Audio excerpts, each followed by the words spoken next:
तो यहाँ पर चालक का प्रतिरोध है, चालक का प्रतिरोध इक्वल हो जाएगा विभवांतर बटे उस चालक में बहने वाली धारा।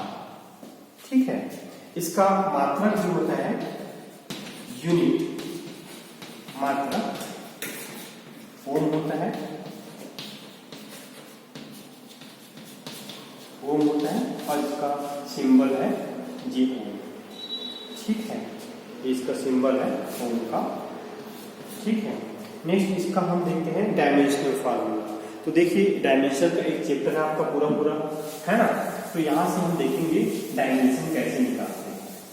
ठीक है, तो आप लोग का डायमेंशन का भी टॉपिक कंप्लीट हो जाएगा और ये इसका भी हम क्या निकाल लेंगे, डायमेंशनल फार्मूला निकालेंगे रेजिस्टेंस का।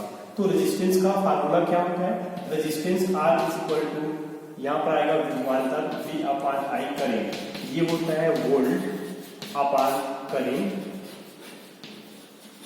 I है ना, करेंट I। ठीक है, तो चलिए इसका डायमेंशनल फार्मूला निकालते हैं। डायमेंशनल फार्मूला क्या होता है, तो रेजिस्टेंस का डायमेंशनल फार्मूला वोल्ट, तो वोल्ट जो है विभवांतर है, इसका जो फार्मूला होता है आपका वोल्ट का W/Q अपान इसका हो जाएगा करेंट का, इसका Q अपान T हो जाएगा। करेंट फ्लो का जो रेट होता है ना I = Q अपान T होता है ना। I = क्या होता है Q/T होता है, तो Q/T, तो ये हो जाएगा आपका चार्ज हो जाएगा और ये क्या हो जाएगा आपका करेंट। ठीक है, अब यहाँ पर हम देखते हैं ये हो जाएगा W/Q इंटू T अपान Q हो जाएगा। ठीक है, वर्क का डायमेंशनल फार्मूला क्या होता है, मान लो वर्क का डायमेंशनल फार्मूला पता नहीं है, तो इसको हम क्या करेंगे, फोर्स इंटू डिस्प्लेसमेंट में कन्वर्ट कर देंगे। ठीक है, इसका क्या आ जाएगा, चार्ज का Q स्क्वायर आ जाएगा और इसका तो टाइम T होगा, डायमेंशनल फार्मूला बाद में लिखेंगे, है ना। ये हो जाएगा। अब फोर्स का क्या होता है, मान लो फोर्स का भी नहीं पता, तो फोर्स का फार्मूला होता है F का M into A into D upon Q square into T हो जाएगा। ठीक है, अब एकदम इजी फॉर्म में आ गया। तो ये मास है, मास का dimensional formula capital M, A acceleration है तो इसका होता है L/T-2। ठीक है, D डिस्टेंस है, डिस्टेंस को किससे शो करते हैं, कैपिटल L से, T को किससे शो करते हैं, कैपिटल T से, और यहाँ पर चार्ज को हम मेजर करते हैं कूलम से, तो उसको C से डिनोट करते हैं, तो ये हो जाएगा कैपिटल C का पावर 2। ठीक है, C के पावर 2 ये हो जाएगा। तो इसका डायमेंशनल फार्मूला बन जाएगा आपका M L2, यहाँ पर 1 है, यहाँ पर 1 है, तो L की पावर 2 हो जाएगा, यहाँ पर T की पावर -2, यहाँ पर T की पावर 1 है, तो T की पावर क्या हो जाएगा -1 और C की पावर 2, और इसको हम प्रदर्शित करते हैं एक स्क्वायर ब्रैकेट में। तो ये हो गया इसका dimensional formula M L2 T-1 C की पावर 2। ठीक है, तो इस तरह से डायमेंशनल फार्मूला निकालते हैं। अगर उस जो फिजिकल क्वांटिटी है अगर जटिल है, हमको उसका डायमेंशनल फार्मूला पता नहीं है, तो इसको इजी फॉर्म में करके क्या करते हैं, उसका डायमेंशनल फार्मूला निकालते हैं। ठीक है, कैसे नहीं आ रहा है जी। ठीक है, नेक्स्ट टॉपिक देखते हैं, डिपेंडेंस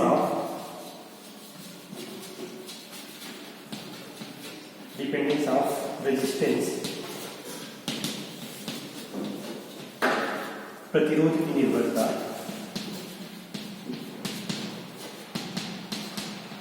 प्रतिरोध की निर्भरता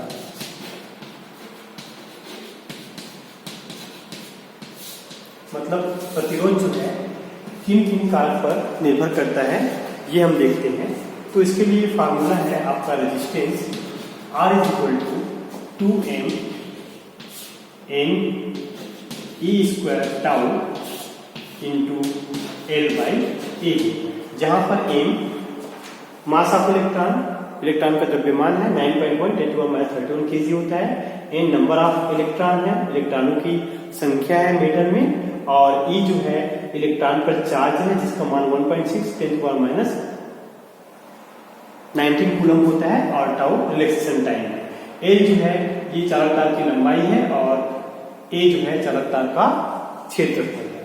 तो सबसे पहले हम देखते हैं चालक तार का जो प्रतिरोध है चालक तार की लंबाई पर किस तरह से निर्भर करता है।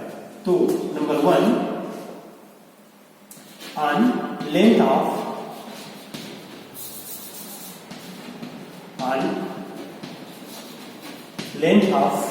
wire. So here resistance of wire R is directly proportional to A. चालक तार की लंबाई के अनुक्रमानुपाती होता है।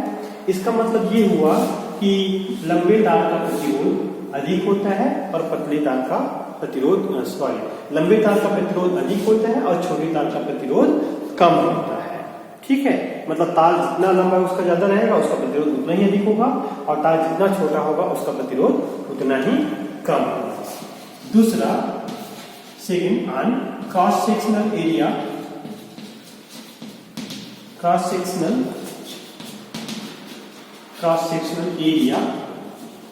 ऑफ वायर, तार के अनुप्रस्थ परिच्छेद क्षेत्रफल ए पर निर्भर करता है।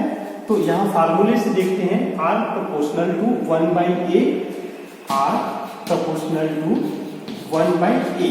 मतलब अगर चालक तार का क्षेत्रफल अधिक है तो प्रतिरोध कम होगा और क्षेत्रफल यदि कम है तो प्रतिरोध क्या होगा, अधिक होगा। इसका मतलब ये हुआ मोटे तार जो होते हैं उनका प्रतिरोध क्या होगा, कम होगा और जो पतले तार हैं उसका क्षेत्रफल क्या होता है, कम होता है। पतले तार का क्षेत्रफल कम होगा तो प्रतिरोध क्या होगा, अधिक होगा, है ना। तो इस तरह से मोटे तार का प्रतिरोध जो है कम होता है और पतले तार का प्रतिरोध अधिक होता है।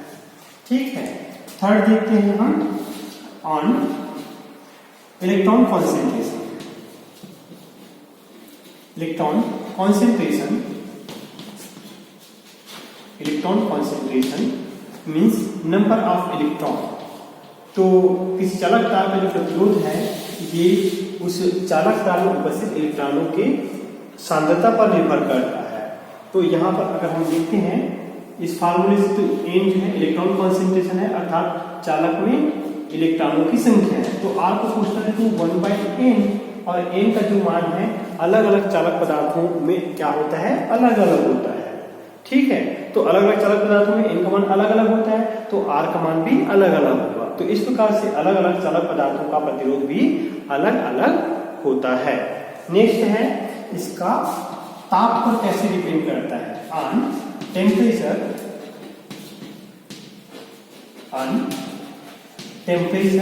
Of conductor. चालक तार के ताप पर कैसे निर्भर करता है, तो इस फार्मूले से देखेंगे तो R प्रोपोर्शनल टू 1/टाउ होता है। टाउ यहाँ पर कहते हैं इसको हम रिलैक्सेशन टाइम, श्रांति काल कहते हैं, है ना, रिलैक्सेशन टाइम।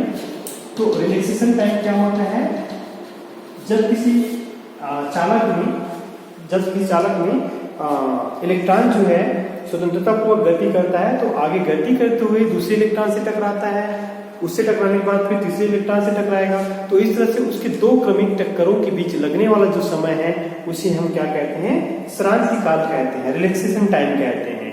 ये जो रिलैक्सेशन टाइम का मान है ये धातु के ताप पर निर्भर करता है। अगर ताप बढ़ाएंगे तो रिलैक्सेशन टाइम अर्थात क्रमिक दो टक्करों के बीच लगने वाले समय का मान कम होगा। अगर टेम्परेचर बढ़ाएंगे तो, क्योंकि जल्दी जल्दी टकराएंगे इलेक्ट्रॉन, है ना, जल्दी जल्दी टकराएंगे तो रिलैक्सेशन टाइम कम होगा।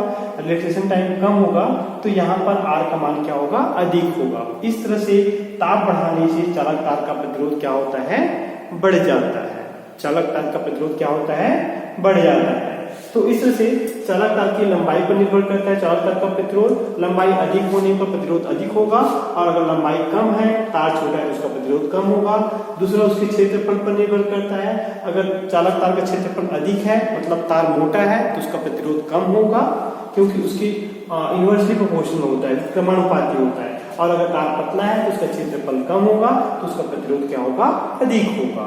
थर्ड जो है इलेक्ट्रॉन कॉन्सेंट्रेशन पर किसी भी मेटल में उपस्थित इलेक्ट्रॉनों की संख्या पर निर्भर करता है। तो यहाँ पर R N का जो मान है अलग अलग धातुओं के लिए अलग अलग होता है, तो उसका प्रतिरोध भी अलग अलग होगा। और लास्ट है ताप पर, तो ताप बढ़ाने से धातुओं का प्रतिरोध क्या होता है, बढ़ जाता है। ठीक है, तो ये 4 पॉइंट है मेन आपका, इसको अच्छे से याद रखिएगा। ठीक है, चलिए।